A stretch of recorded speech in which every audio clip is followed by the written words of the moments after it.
What is up, guys? Welcome back to my channel. My name is Jesus Conde, and today we're going to be painting Jinx from League of Legends or Arcane. This character is really cool. I really like the character itself, the colors, the vibe, everything. And we're going to be doing the painting from the sketch that I did on paper. So one of the things that is really important to start with is reference. You need reference. You need to find those images that are going to spark your imagination and keep you working and going on all the hours that it's going to take to do this painting. As you can see, I divided the screen in three. I really do use that workflow a lot. Most of it is because I like my reference at the left, then in the center I like to be free painting, making close up and going far from the painting, getting close, rotated, whatever I need. And in the right, I really like to have the painting on its full all times. If you don't know how to do this, there's a link in the description that you can see. Watch that video later and I will explain to you how to divide your screen. But right now, only thing that you need to know is that to me it's really important that I have the full painting at the right, so I can see at all time what's going on in the big picture, because I really do like to get really close a lot. Alright, so as you can see, what I'm doing right now is laying down some colors that I took directly from the photo, and if you noticed, I also changed a little bit of the saturation of the photo and a little bit of the brightness too, because I don't like when everything is like extremely saturated. And also I want to have the reference as accurate as possible to the result that I want to do. So if she was like a alien, for example, with green screen, I will probably have changed the hue of the photo to get that effect right away on the photo, on the reference, you know what I mean? So in this case, I'm just trying to find the character at the same time. I have this photo reference, but I don't want to do exact same thing. It's going to be changing a little bit. You can already tell for the drawing that is not exact, it's not precise. The drawing doesn't really look like the photo. So even though some of the things that really define this girl's face, her name is Lauren de Graaf, by the way, if you want to know who that model is, and some of the things that really define her face, I will try to twist a little bit and model them a little bit just to get a little different flavor from the original. So it's not like exact same thing, but it's just a little more stylized version of it. And right now I'm just trying to define where are my highlights, where are the most of the shadows, like the most darker ones, and what would the shadow color be, and things like that. Once I have all those ingredients, I start to grab those same colors and put them in other areas. But at this point, I'm basically just trying to go really slow and trying to lay down as much of the values that I can, and try to be not so stressed about it. Also, you have to always remember that you're not just painting a picture reference. You're making this character, and this character has some things that are very specific, and you also have to be looking at the original character that you're trying to make. In this case, a photo from the TV show or the game. I wanted to go more with the TV show version because I like those colors more. The one from the game had like some kind of pinkish color on the eyes, and even though at the end the character did end up looking like that on the TV show too, I really wanted to keep it as bluish as possible, because I'm also trying to push the realistic look. So if you're having blue hair, it will be like blue hair that is painted blue. It's not like her natural hair is blue, although I know that probably on the game it is actually like that, like the color of the girl's hair is actually blue. Realistically speaking, it doesn't make too much sense in this world perhaps, but I'm trying to do something that will look like it was in a movie or something like that, live action. So I'm trying to go for the realistic approach. Some of the vibes that I got from this character when I was watching the show was Harley Quinn from DC, and I do like some Harley Quinn comics, and it's really some of the things are very similar for some reason.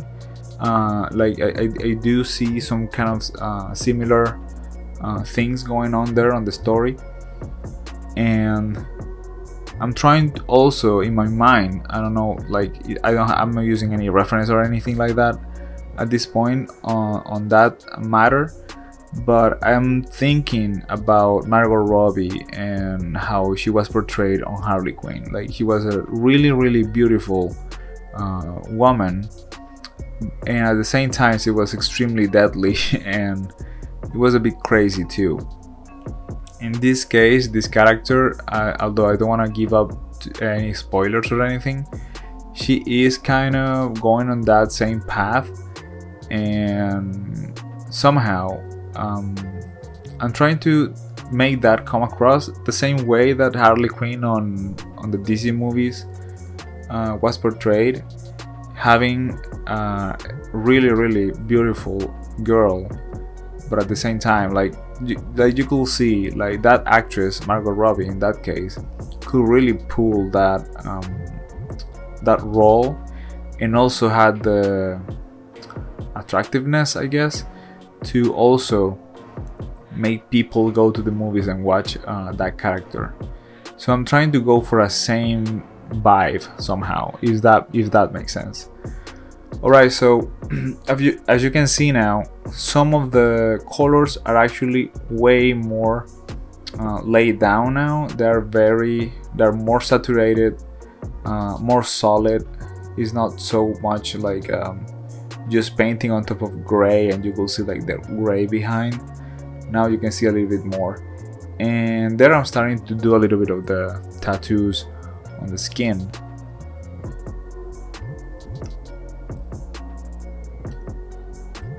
I'm also gonna try later, you guys will see, to change the expression on her face a little bit, and also add some details that are not really on the original, but I needed to, because this cartoony version from the TV show is not detailed enough to look like a live action one. It has cartoonish proportions for a reason, right? Because it's a cartoon, it's an animated series, so it has to look like that. But in this case, because I'm going for something more realistic, I'll have to do some things to make it look more believable, to say it somehow. There I added a little bit of things, scratches or scars on her face. I'm gonna be doing a lot of that, and also maybe something on the lip, like a little bite on the lip or something, maybe some kind of punch that she had, or yeah, something happened there. And also, I don't want her to look like she's crazy already or anything. She just like had enough with whatever, like what's happening. In this case, she's looking at us, at the audience, and I just want her to look beautiful and deadly at the same time. Like she had enough with whatever is going on with you. So her expression on the photo makes total sense for me. Like she's just looking at you like, all right, what are we going to do with you? What's gonna happen? And I do wanna try to capture that same expression. It's really difficult to me to make these kinds of portraits, they tend to, usually if I try to go for a digital approach right away, I tend to make a lot of mistakes. I do need some limitations to get the best result, and in this case I started with the drawing in paper and not having the ability to just paint and do everything like from in digital makes it really easy for me later, because I already have like this foundation of lines that I just have to put color on. So it's like I'm concentrating on one problem at a time. I started with the drawing on paper, and then the next step is adding a little bit of color, then putting some shadows and lights and stuff like that, you know. So it's a very slow process, but it gets the best result to me at the end. Alright, so although I'm not getting the extremely photorealistic approach, I do like to have a lot of likeness on the painting from the character, or I mean from the actor, or in this case the model that I'm using as a reference, mostly because I want to really capture that likeness. I want people to feel like they are looking at a real person, but also because I want to practice that specifically. If at some point I need to do this, like I need to transform this actor or actress or whatever person into this other character, I want to be able to do that easily, and this is a way for me to practice doing these kinds of things. Right, so now I'm going to be adding some highlights on the lips and then trying to correct a little bit of the transitions on the face. Is a really tricky part of the process, because you don't want to mess up whatever you had before. It's gonna be very tricky to know the right amount of corrections that you want to make, or amount of blending that you want to make.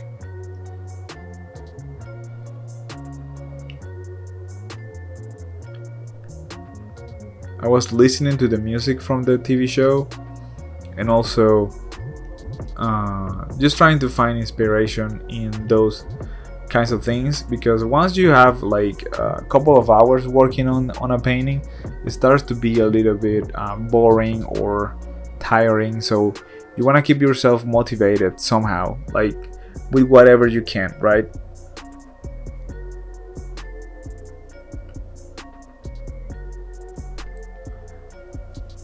And doing this exercise really helped me to try to capture the likeness from the actors.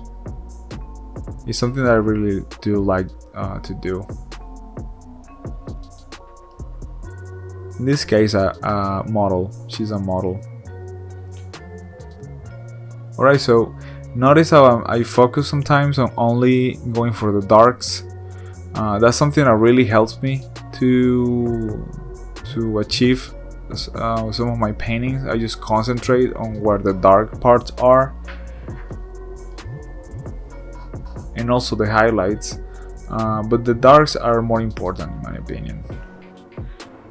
And here I'm trying to put some red on those scratches on the face, because I really want people to see like, okay, so this girl is beautiful, but she's damaged with all the experiments and stuff that she have done. Some of them have gone wrong, obviously. Like you cannot be just building bombs and grenades and nothing happens ever. So eventually you will get whatever. You could like fall down. You will have to jump quickly because something's going to explode, or something. It could just potentially just burn your face if you're not taking care of what you're doing, or your hands more directly.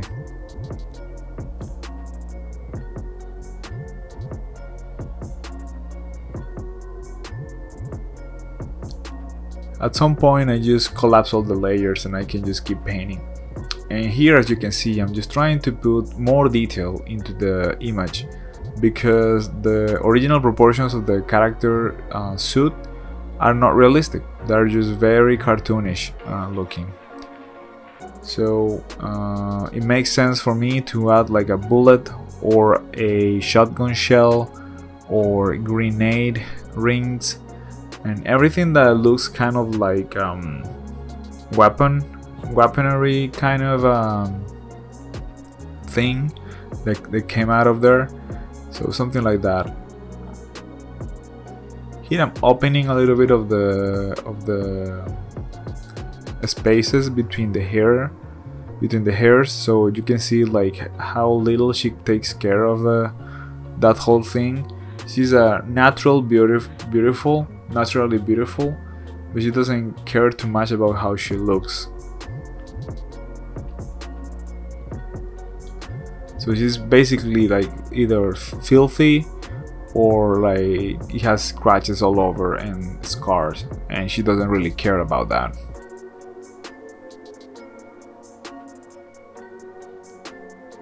Some of my friends gave me feedback on this painting while I was doing it. They did mention that one of the eyes was this one specifically, the one that I was painting, was too tall, too high on the face. It should be lower, and also that her right ear was too high too, and it should be low. And that was a very specific feedback that I got, and was completely right. Once I changed that, everything started to look way better.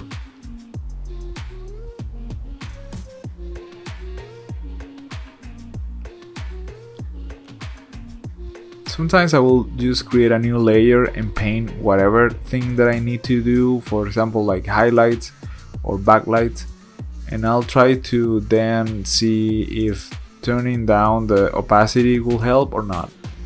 And notice how I did that expression just with the warp tool.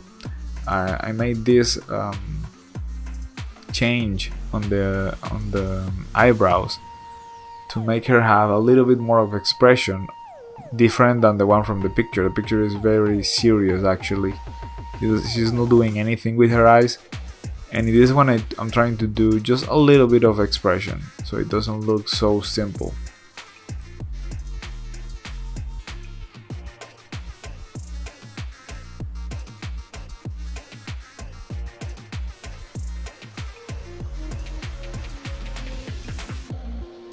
So another feedback that I got was that the hair was falling down too much and it needed to be like up a little bit, and also she had way too much forehead, so I reduced that also a little bit too.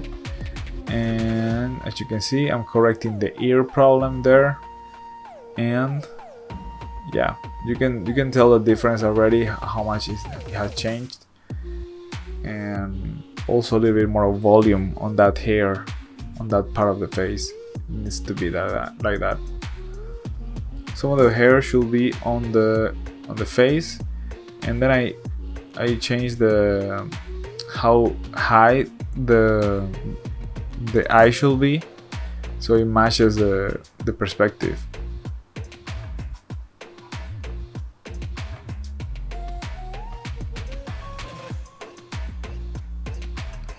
Making these kinds of paintings are a really fun process. Once you get to the detailing part, you can really enjoy. You can just put some music or put a movie. If you have another monitor, another screen, you can do that. It's very helpful. And at some point, as you can see, I was trying to do some of the drawings that she makes. I just traced them from another image, and now I'm trying to do like some kind of an outline on it. I was tempted to do the black background thing with the really shiny colors, but it was too much, I will say, contrast, so I didn't do it that way.